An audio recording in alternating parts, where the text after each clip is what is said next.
उसके क्षेत्र में एक बात प्रचलित हो गई थी कि जिसकी सुपारी बब्बन ने ले ली उसके लिए तो यमराज को भी मजबूरी में आना ही पड़ेगा।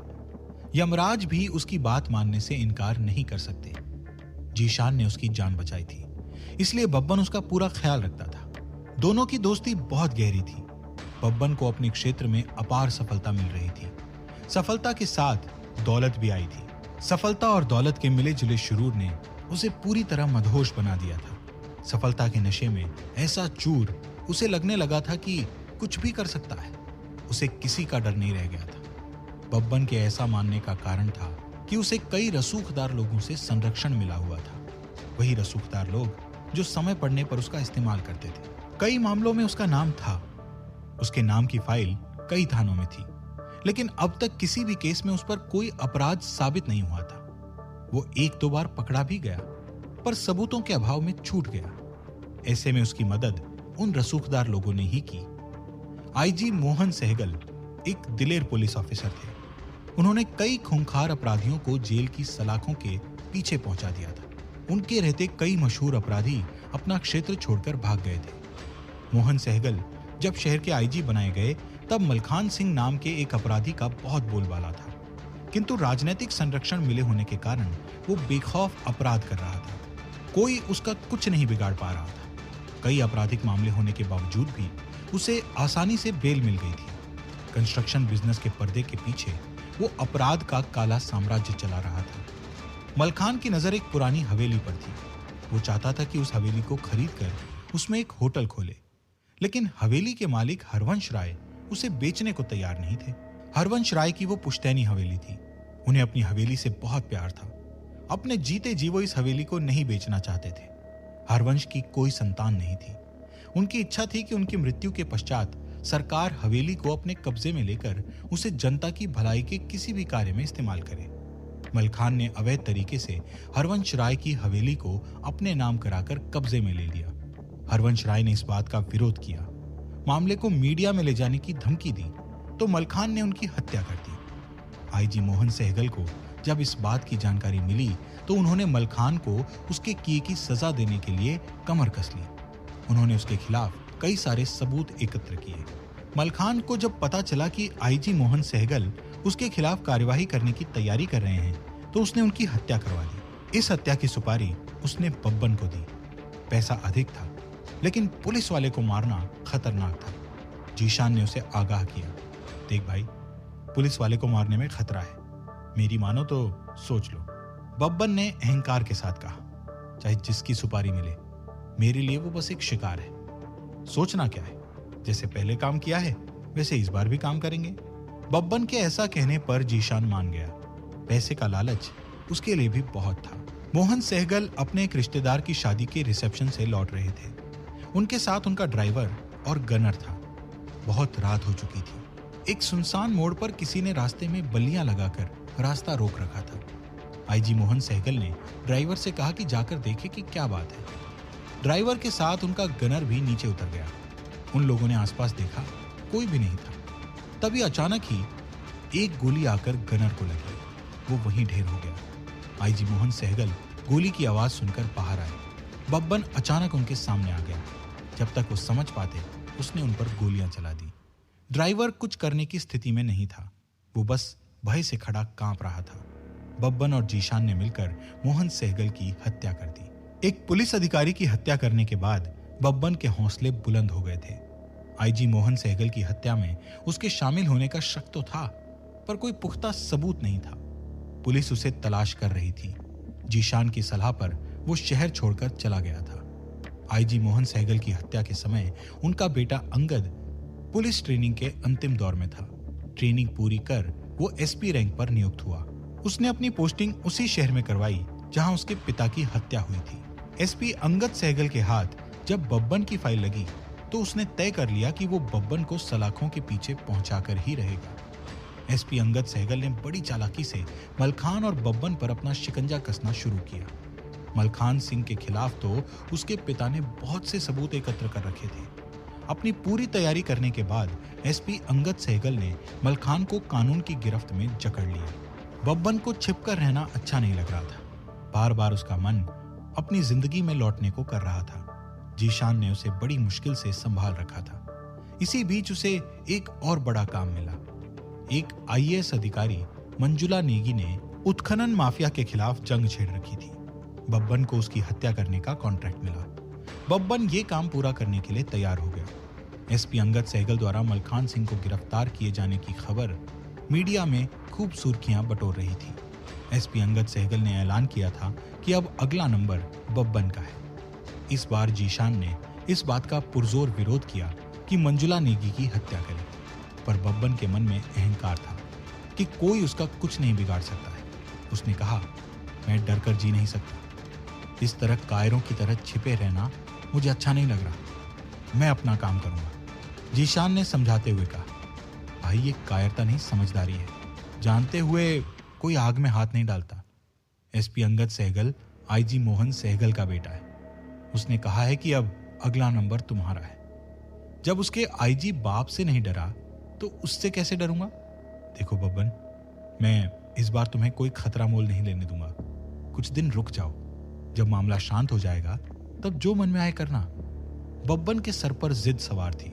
उसे जीशान की बातें अच्छी नहीं लग रही थी। उसने कहा, हम दोनों ने अब तक मिलकर बहुत सारे काम किए हैं, लेकिन अगर तुम्हें बहुत डर लग रहा है तो कोई बात नहीं, मैं अकेला ही ये काम कर लूंगा, लेकिन डर कर चुप नहीं बैठूंगा।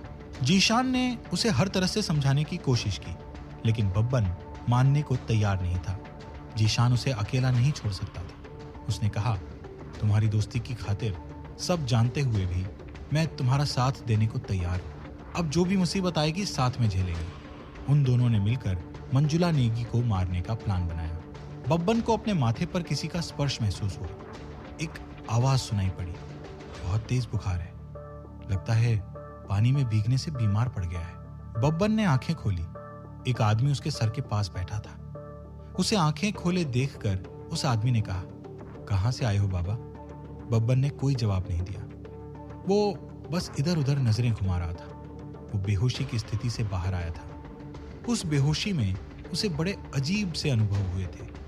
उसे तो लग रहा था कि मौत ने उसे कब्र के अंदर घसीट लिया है, जहां वो उन सब के साथ था जिन्हें उसने मारा था। आंखें खुलने पर वो वर्तमान स्थिति से परिचित होने का प्रयास कर रहा था।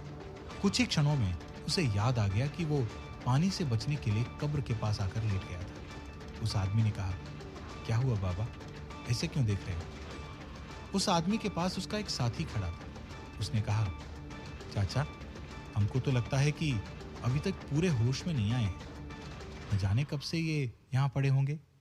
उस आदमी ने कहा, आंखें खोल रखी है, लेकिन शरीर बहुत तप रहा है। हालत ठीक नहीं लग रही है। इन्हें ऐसे यहाँ नहीं छोड़ सकते। उसने बब्बन से कहा, बाबा तुम्हें तेज बुखार है, थोड़ी हिम्मत करो, हम तुम्हें अपने साथ ले चलते हैं। फिर पास खड़े अपने साथी से बोला, पवन, जाकर मोटरसाइकिल ले आओ, मैं पीछे बाबा को पकड़कर बैठ जाऊंगा।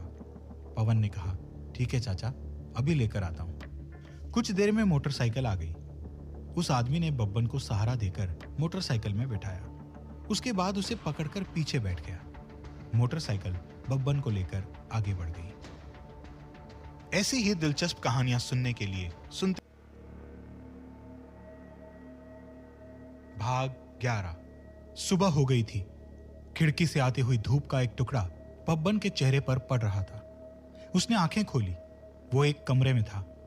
रात की घटना उसके दिमाग में ताजा हो गई। उसे मोटरसाइकिल पर बैठाकर वो आदमी अपने घर ले आया था। उसे पहनने के लिए एक जोड़ी सूखे कपड़े दिए, खाने को रोटी और गर्म चाय दी। उसके बाद बुखार की एक टेबलेट देकर उसे सो जाने के लिए कहा। वो सोकर उठा था। उसके मन में विचार आया, न जाने कितना समय हो गया होगा।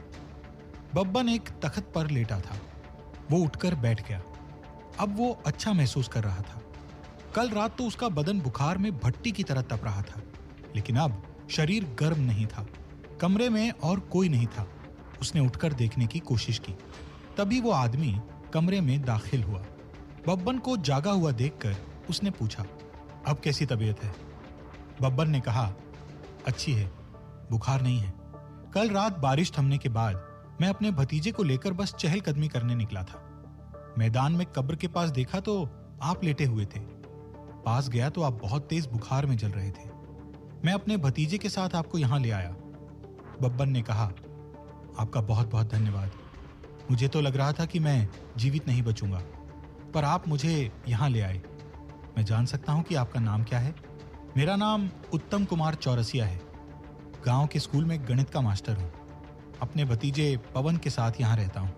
उत्तम जी, आप बिना किसी जान पहचान के मुझे अपने घर ले आए, मेरी तीमारदारी की। आपका बहुत शुक्रिया। उत्तम ने कहा, बचपन से ही अम्मा बाबू ने सिखाया था कि परहित से बड़ा कोई धर्म नहीं। हम तो सेवा को ही धर्म मानते हैं। अपने शरीर से जिसकी जितनी सेवा कर पाते हैं कर देते हैं। फिर आप तो साधु हो। बब्बन मुस्कुरा दिया। चोरी किए गए कपड़े उसके बहुत काम आ रहे थे। उसे मुस्कुराते देखकर उत्तम ने कहा, क्या बात है बाबा, आप मुस्कुरा रहे हो?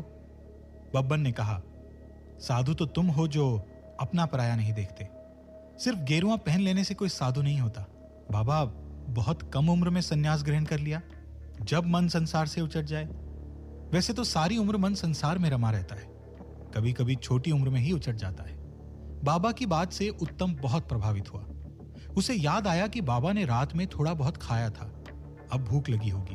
वो बोला, आप स्नान ध्यान कर लीजिए, मैं आपके खाने की व्यवस्था करता हूं। बब्बन ने पूछा, उत्तम भाई, तुम आज स्कूल नहीं गए? तुम्हारा भतीजा कहाँ है? आज छुट्टी ले ली। घर में हम दो के अलावा और कोई तो है नहीं, फिर आपकी देखभाल कौन करता? पवन को स्कूल भेज दिया, वो उसी स्कूल में कक्षा 7 में पढ़ता है। गृहस्थी नहीं बसाई तुमने? उत्तम कुछ उदास हो गया। वो बोला, अम्मा बाबू तो बहुत पहले ही खत्म हो गए थे। बड़े भैया और भाभी थे, वही हमारे माँ बाप थे। लेकिन जब तक वो हमारा घर बसाते, दुर्घटना में मारे गए। भगवान की कृपा से पवन बच गया। अब बस उसको पाल पोस कर बड़ा करना ही हमारी जिंदगी का मकसद है। बब्बन को बहुत अजीब लग रहा था। उत्तम की बात सुनकर उसका भी मन उदास हो गया था। पहली बार उसे किसी के दुख से दुख हुआ था। उत्तम ने कहा, आओ, आपको नित्य कर्म की जगह दिखा दें। वो उसे घर के बाहर ले गया। बाहर शौचालय बना था, उसके पास ही हैंडपंप लगा था। उत्तम ने कहा, आप नित्य कर्म से निपट लो, फिर अपना पूजा पाठ कर लो, तब तक मैं नाश्ते की व्यवस्था करता हूँ। बब्बन नहाकर आया तो उसे उसके कपड़े मिल गए। उसका बटुआ देते हुए उत्तम ने कहा, कुर्ते की जेब में था, हमने रात को ही आपके कपड़े धोकर सूखने के लिए डाल दिए थे। बब्बन ने कहा, तुमने मेरी वजह से बहुत तकलीफ उठाई। हमको तो ऐसी चीजों में आनंद आता है, मानव सेवा से बड़ा कुछ नहीं। अब आप पूजा कर लीजिए, फिर नाश्ता परोसता हूं। उत्तम उसे आंगन में बने एक छोटे से मंदिर में ले गया। वो बोला, हमारी भौजी भोलेनाथ की भक्त थी, उन्होंने ही ये मंदिर बनवाया था। हम भी नहा धोकर यहाँ हाथ जोड़ लेते हैं। उत्तम चला गया। बब्बन को पूजा तो करनी नहीं थी, पर वो आंख बंद करके बैठ गया। उसे एक बार फिर अपने पिता की याद आ गई। वो सोच रहा था कि ये कैसा संयोग है। जब वो मुसीबत में था तो उसकी मदद करने आने वाला भी स्कूल में मास्टर निकला। उसके पिता की तरह वो भी परहित को ही सबसे बड़ा धर्म मानता है। अपनी अम्मा की मृत्यु के पहले जब वो ईश्वर पर यकीन करता था, तब अक्सर उसके पिता उसे अपने पास बैठाकर उसे ज्ञान की बातें सुनाते थे। अक्सर वो रामचरितमानस की चौपाई सुनाते थे। परहित सरिस धर्म नहीं भाई, पर पीड़ा सम नहीं अघमाई। निर्णय सकल पुराण वेद कर, कहे हूं तात जान ही को बिदनर। उसे इस चौपाई का अर्थ बताते हुए समझाते, शेखर, दूसरों की सेवा करने और उनके हित का ध्यान रखने से बड़ा पुण्य कर्म संसार में कोई नहीं। कभी किसी भी व्यक्ति को दुख मत देना। अपनी सामर्थ्य भर जितना हो सके दूसरों को सुख पहुंचाने की कोशिश करना। जो व्यक्ति दूसरों की सेवा करता है उसे ईश्वर भी पसंद करते हैं, लेकिन जो दूसरों को कष्ट देता है, उनका अहित करता है, ईश्वर उसे कभी माफ नहीं करते। उस समय अपने पिता से इस तरह की बातें सुनना उसे बहुत अच्छा लगता था, लेकिन उसके बाद उसने अपने जीवन की दिशा ही बदल ली।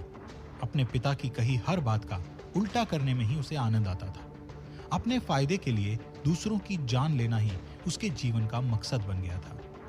उत्तम ने आकर कहा, ध्यान पूजा हो गई? बब्बन ने अपनी आंखें खोलकर कहा, हाँ, हो गया। हमको लगा कि अब आप भूखे होंगे, इसलिए आ गए। आइए नाश्ता कर लीजिए। नाश्ता करते हुए उत्तम कहने लगा, ये समझ लीजिए कि कल आपको बचाना ईश्वर की इच्छा ही थी, वरना उस जगह हमारा जाना नहीं होता। पर कल रात न जाने क्या था कि हमने पवन से कहा कि उस तरफ चलते हैं। रात को उस तरफ कब्र के पास कोई जल्दी जाता भी नहीं। बब्बन ने कहा, मेरे लिए तो तुम ही भगवान बन गए।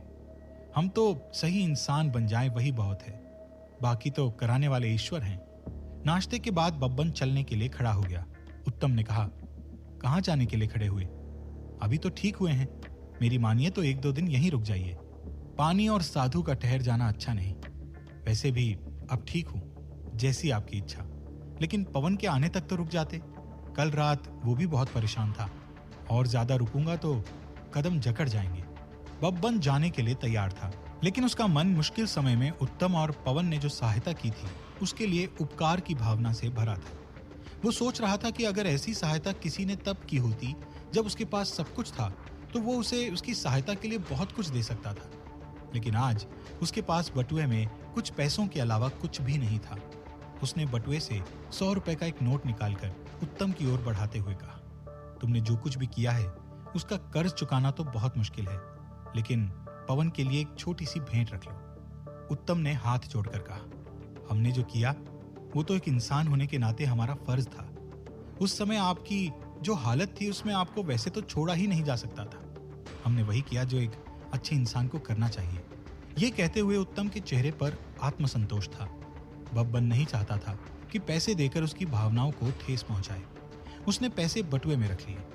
उत्तम के व्यक्तित्व ने बब्बन के मन में एक हलचल सी मचा दी। उसके लिए तो यह सोचना भी मुश्किल था कि जो सीख उसके पिता ने दी थी वास्तविक जीवन में किसी काम की थी, लेकिन परहित की जो शिक्षा उसके पिता ने दी थी वो उत्तम कुमार के रूप में एक उदाहरण बनकर उसके सामने आई थी। उसने तो अब तक अपने आसपास ऐसे लोगों को देखा था जो अपने फायदे के लिए कुछ भी कर सकते थे। खुद वो भी तो यही करता था। बब्बन के मन में अब एक नया विचार आ रहा था। उसने जो कुछ किया उसने पाया क्या? अपना सब कुछ छोड़कर वो भागा भागा फिर रहा है। वो नहीं जानता कि उसे जाना कहाँ है।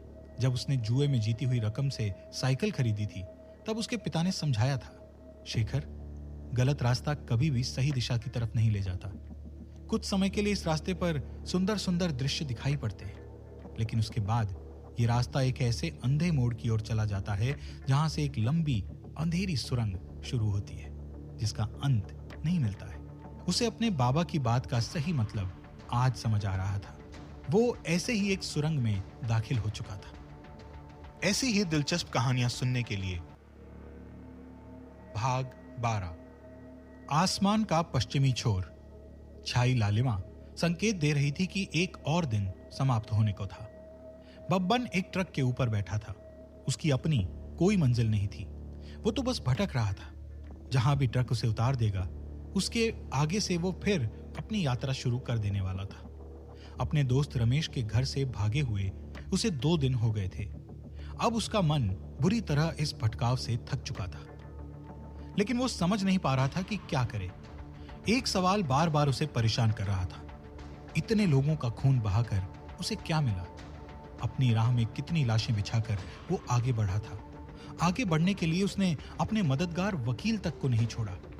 जीशान, जिसने उसकी जान बचाई थी, वो भी उसके कारण ही मारा गया। आईएएस मंजुला नेगी की शादी की वर्षगांठ आने वाली थी।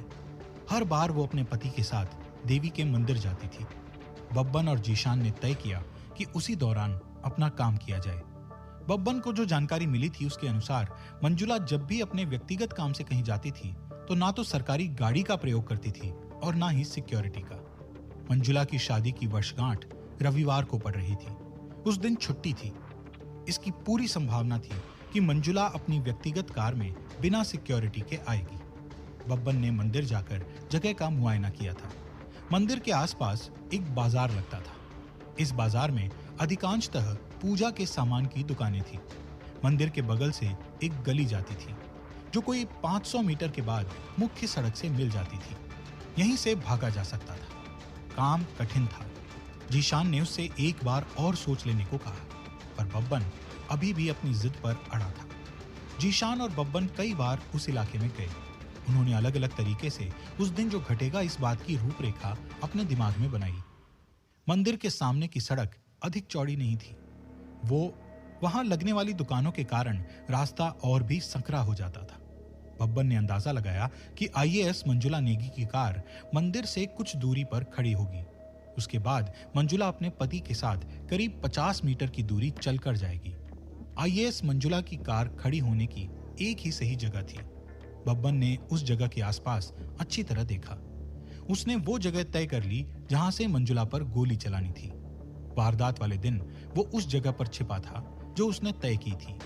ये कोई 2 फीट की संकरी गली थी जो 2 इमारतों के बीच की जगह थी। इसका दूसरा छोर एक खाली प्लॉट में खुलता था। गली की लंबाई 10 से 12 फीट थी। यहां से वो जगह साफ दिख रही थी जहां मंजुला की कार आकर रुकने वाली थी। लेकिन बब्बन को देख पाना मुश्किल था क्योंकि उसके सामने एक फूल वाले ने दुकान लगा रखी थी। बब्बन को मंजुला के आने का इंतजार था। एसपी अंगद सहगल को एक फोन आया।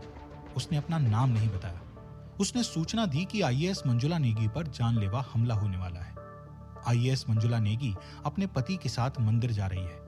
वहीं बब्बन उनकी जान लेने की कोशिश करेगा। उस समय एसपी अंगद सहगल एक सब इंस्पेक्टर और एक हवलदार के साथ किसी केस की तफ्तीश करने गया था। फोन करने वाले ने जो मंदिर बताया था वो वहां से कुछ ही दूरी पर था। समय अधिक नहीं था, इसलिए वो फौरन हवलदार के साथ उस मंदिर की तरफ चल दिया।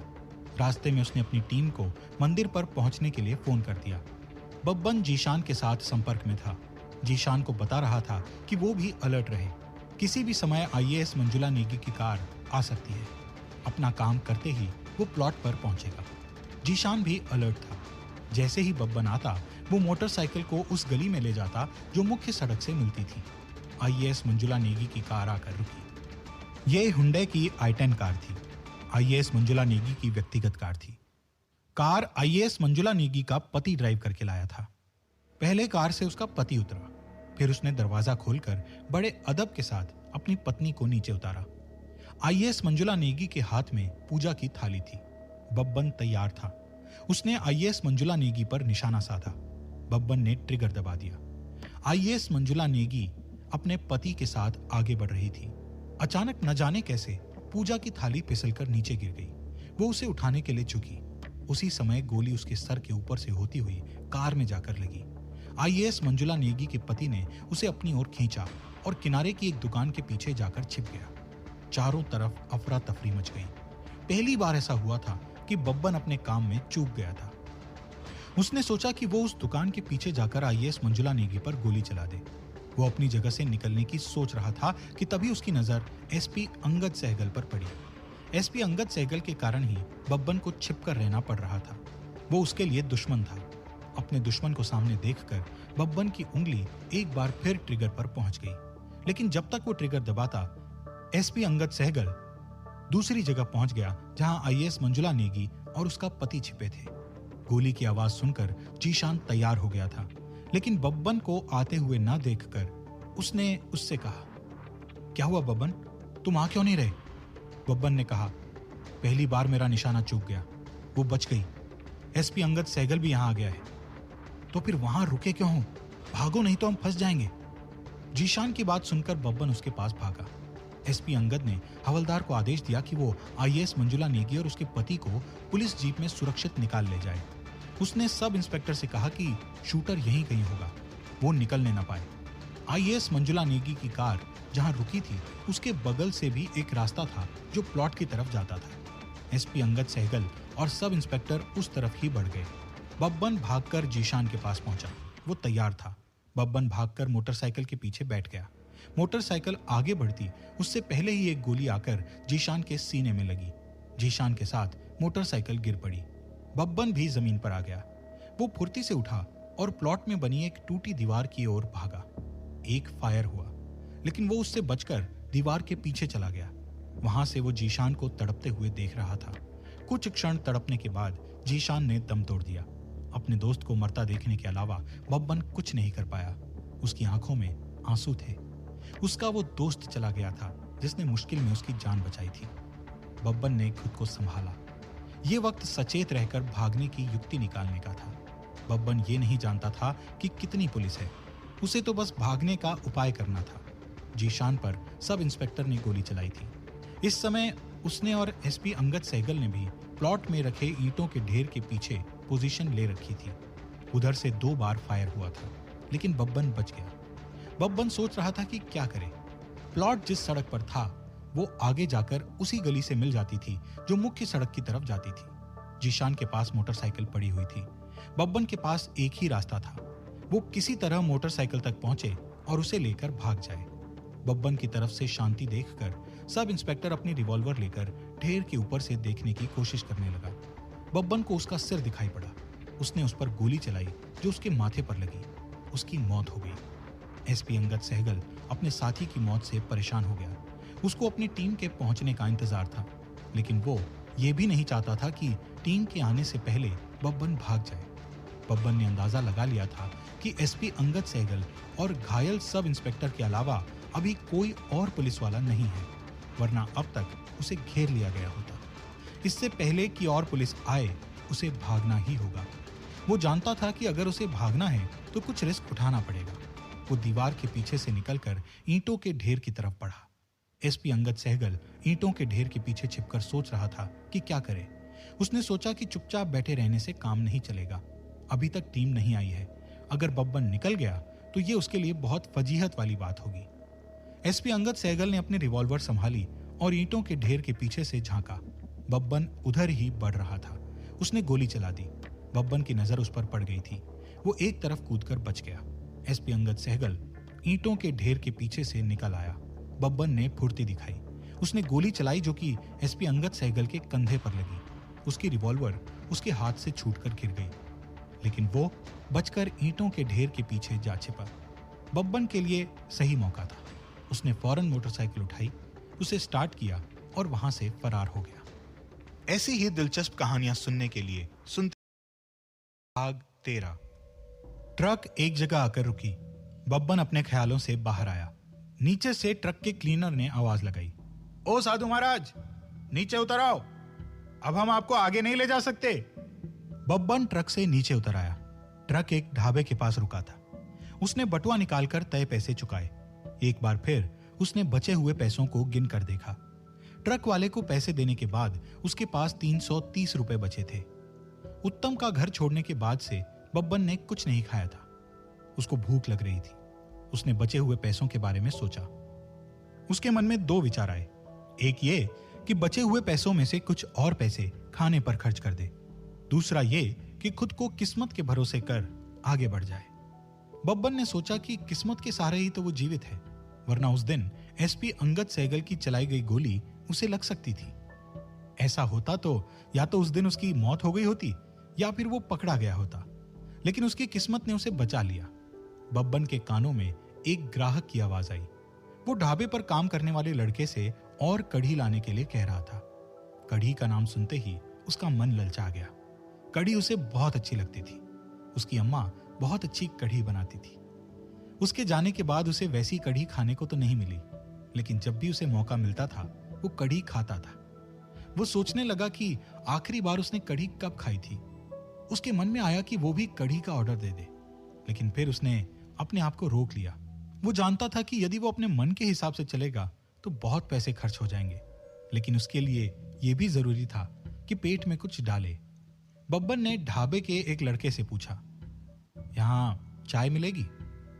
लड़के ने एक तरफ इशारा करते हुए कहा, वहां चाय मिलेगी। बब्बन ने लड़के की दिखाई हुई जगह की तरफ देखा। ढाबे के एक तरफ एक छोटी सी चाय की दुकान थी। बब्बन उस तरफ चल दिया। वहां पहुंचकर उसने चाय वाले से कहा, चाय के साथ कुछ खाने को मिलेगा? चाय वाले ने कहा, ब्रेड पकोड़ा है। बब्बन ने एक चाय और एक ब्रेड पकोड़े का ऑर्डर दिया। दुकान पर काम करने वाले लड़के ने एक कुल्हड़ में चाय और एक ब्रेड पकोड़ा लाकर दे दिया। बब्बन एक ओर होकर चाय पीने लगा। वहां एक कार खड़ी थी। उसने उसके साइड व्यू मिरर में अपनी शक्ल देखी। दाढ़ी थोड़ी और बढ़ गई थी। सर पर भी छोटे छोटे बाल आ गए थे। चेहरा मुरझा सा गया था। बब्बन ने चाय के पैसे चुकाते हुए उस लड़के से पूछा, यहाँ आसपास कोई ठहरने की जगह मिलेगी? उस लड़के ने बताया कि ढाबे के बगल से जो रास्ता जा रहा है उस पर आगे जाकर बाईं तरफ मुड़ जाना। कुछ अंदर जाकर एक मंदिर है, उसके आगे बरामदा है, वहां ठहर सकते हैं। मंदिर के सामने ही पुजारी का घर है, उनसे पूछ लेना। बब्बन जब मंदिर पहुंचा तो पुजारी बरामदे में ही बैठा था। बरामदे में जल रहे सीएफएल की रोशनी में वो कुछ पढ़ रहे थे। उनका ध्यान अपनी तरफ खींचने के लिए बब्बन ने कहा, जय भोलेनाथ। आवाज सुनकर पुजारी ने बब्बन की तरफ देखा। जय उमापति। कहां से पधारे हो बाबा? साधु का कोई ठौर ठिकाना होता है क्या भैया? जहां भोलेनाथ ले जाएं चले जाते हैं। कहकर बब्बन ने मंदिर में देवी प्रतिमा को हाथ जोड़कर प्रणाम किया। पुजारी ने उठकर एक मोढ़ा आगे करते हुए कहा, आओ बैठो। बब्बन ने मोढ़ा खिसका दिया। फर्श पर बैठते हुए बोला, हमें तो यही अच्छा लगता है। जैसी इच्छा। कहते हुए पुजारी भी बैठ गया। उसने हाथ में पकड़ी पोथी बंद कर दी। बब्बन से बोला, वैसे नाम क्या है तुम्हारा? बब्बन को यह सवाल अजीब लगा। वो समझ नहीं पा रहा था कि क्या नाम बताए। उसके दिमाग में एक साधु का नाम आया। कुछ साल पहले वो उनसे मिला था। उसने कहा, प्रेमानंद नाम है हमारा। प्रेमानंद, अच्छा नाम है। प्रेम तो जगत का आधार है। प्राणी मात्र से प्रेम करना ही धर्म है। हाँ, बस उसी उद्देश्य के लिए सब छोड़ दिया। पुजारी ने कहा, हमारा नाम राम सेवक पांडे है। कुछ खाया पिया है? थोड़ा बहुत जो मिल जाता है खा लेते हैं। हम तो आए थे कि मंदिर के बरामदे में रात गुजारने को मिल जाए। तो लेट जाना तुम भी यहीं, हम तो यहीं सोते हैं।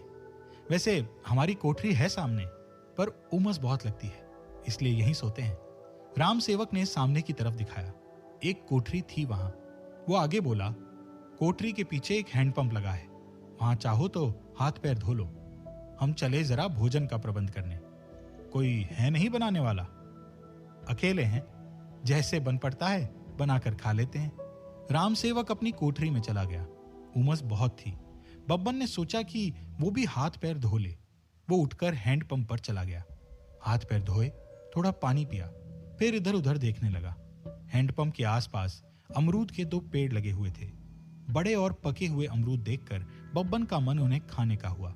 उसने 2 अमरूद तोड़े, उन्हें हैंडपंप पर धोया और खाने लगा। अमरूद खाते हुए अपने बचपन को याद करने लगा। उसके घर से स्कूल के रास्ते में एक अमरूद का पेड़ पड़ता था। वो और उसका दोस्त पारस स्कूल जाते और स्कूल से लौटते समय एक एक अमरूद तोड़कर मजे से खाते हुए चलते थे। एक बार कई दिनों की छुट्टियों के बाद जब वो दोनों स्कूल गए तो रास्ते में उन्होंने देखा कि अमरूद का पेड़ कट गया है। इस बात का उन दोनों को ही बहुत दुख हुआ था। बब्बन आकर मंदिर के बरामदे में बैठ गया। पुजारी अभी भी अपनी कोठरी में ही था। बब्बन लेट गया। वो सोच रहा था कि वो कब तक भटकेगा और कहां जाएगा। एसपी अंगद सहगल उसके पीछे पड़ा है। उसके लिए वापस अपनी दुनिया में जाना मुश्किल हो गया है। फिलहाल कुछ दिन तो उसे छिपकर रहना पड़ेगा। उसका ये रूप काम आ सकता है। गेरुआ कपड़ों ने उसे साधु बना दिया है। प्रेमानंद बाबा, सो गए क्या? राम सेवक की आवाज सुनकर बब्बन उठकर बैठ गया। वो बोला, नहीं, बस यूं ही लेट गए थे।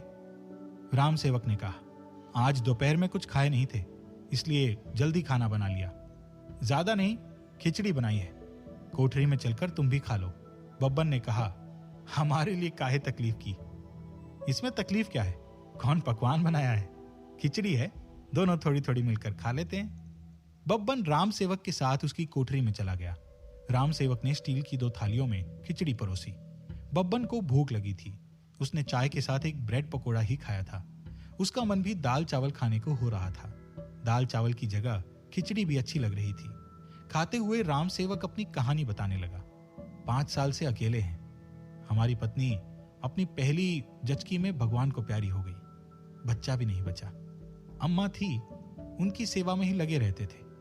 वो बहुत बार हमसे कहती थी कि जो चली गई उसके गम में कब तक बैठे रहोगे, दूसरी शादी कर लो। राम सेवक ने बर्तन में से थोड़ी थोड़ी खिचड़ी अपनी और बब्बन की थाली में डाली, फिर आगे बोला, लेकिन किसी और के साथ शादी करने का मन ही नहीं किया। पार्वती के साथ 2 साल बहुत थे, उसी में सब पा लिया।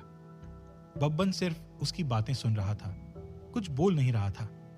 राम सेवक ने कहा, हम भी कहां साधु सन्यासी को ये सब बताने लगे, पर क्या करें, एकदम अकेले हैं ना। अम्मा भी साल भर पहले गुजर गई, इसलिए जब भी कोई मिलता है तो उसके साथ अपने मन की बात कर लेते हैं। उसके बाद दोनों चुपचाप खाने लगे। राम सेवक ने बाकी बचे खिचड़ी से भी 2 चम्मच खिचड़ी बब्बन की थाली में डाल दी। बब्बन ने कहा, अरे पहले ही बहुत हो गई थी, अब और क्यों डाल दी? राम सेवक ने कहा, अब बर्तन में थोड़ी सी ही बची थी, दोनों लोग मिलकर खत्म कर देते हैं। ये कहकर उसने बाकी बची खिचड़ी अपनी थाली में परोस ली। खाने के बाद दोनों फिर से मंदिर वाले बरामदे में आकर बैठ गए।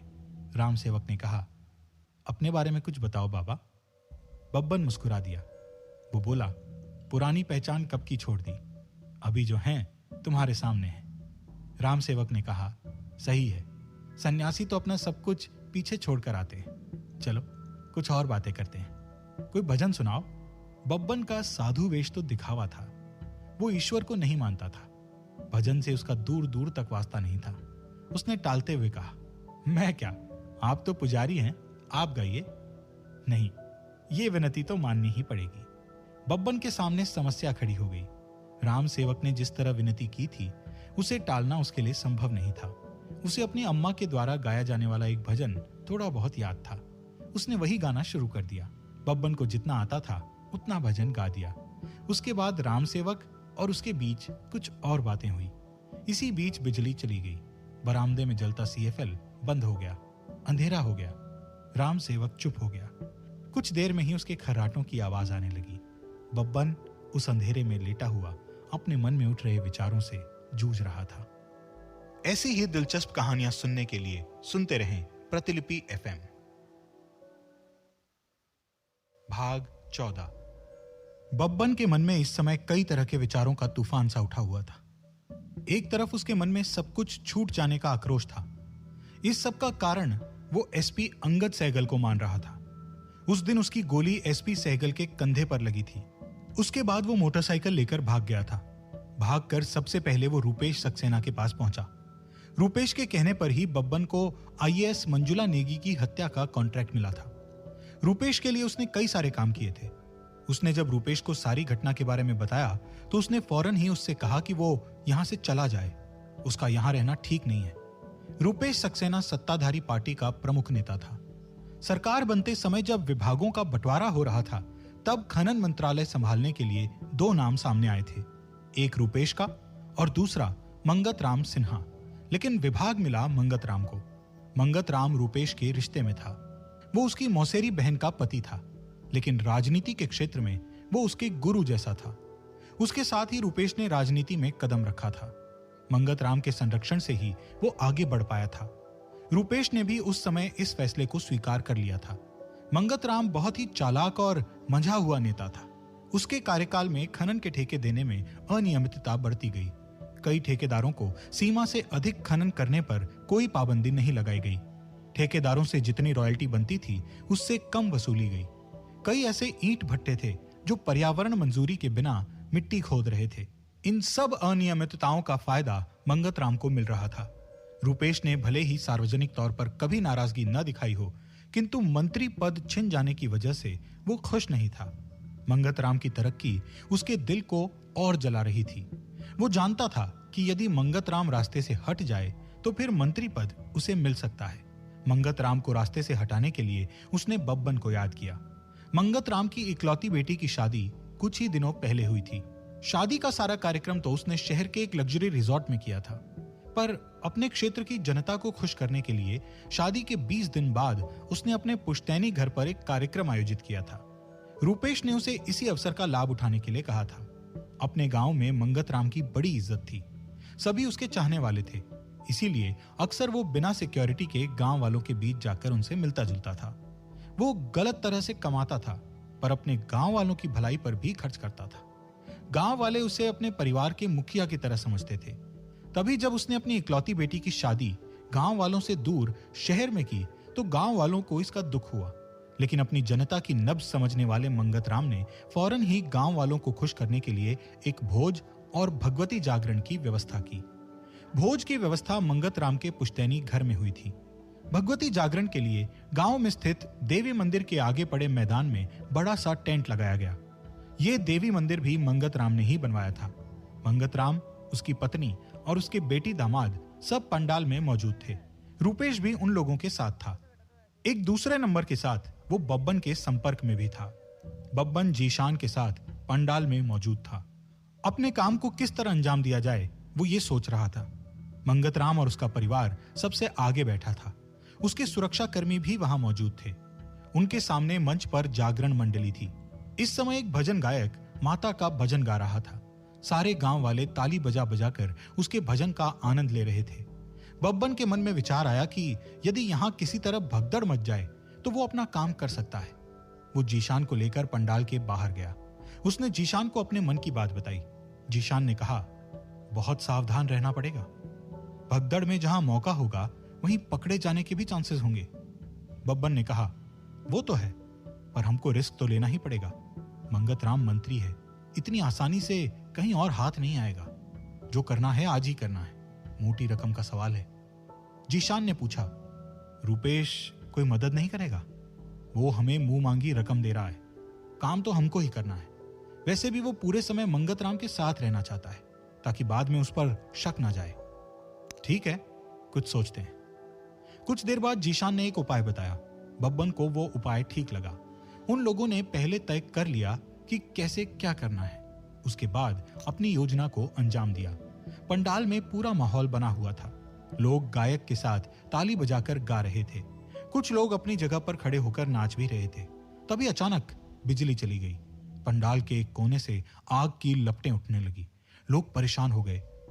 आग!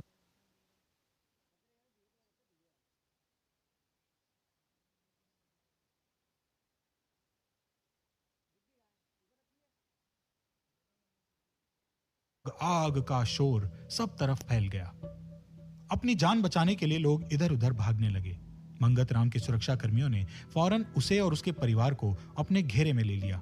वो उन्हें लेकर आगे बढ़ने लगे, लेकिन अंधेरे और भगदड़ में उनके लिए भी आसान नहीं हो रहा था। मंगतराम अपनी बेटी से बहुत प्यार करते थे। उसने अपनी बेटी और दामाद का हाथ पकड़ा और पंडाल के बाहर भागा।